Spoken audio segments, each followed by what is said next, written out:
అండి. భీమునికి తినడం అంటే చాలా ఇష్టం. అయితే అతనికి ఒక రోజు ఉపవాసం చేయమంటే అతనికి వీలు కాదు, నేను చేయను అని అంటాడు. కానీ అప్పుడు ఇతనికి ఒక మార్గం చూపిస్తాడు. ఎవరు అని అంటే వేదవ్యాస మహర్షి.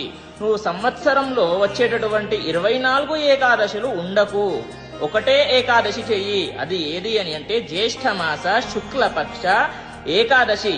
దీన్ని నిర్జల ఏకాదశి అంటారు. ఈ ఒక్క ఏకాదశి చెయ్యి, నీకు సంవత్సరంలో ఎన్ని అయితే ఏకాదశులు వస్తాయో అవన్నీ ఉన్నంత ఫలితం వస్తుంది అని చెప్పేసి చెబుతాడు.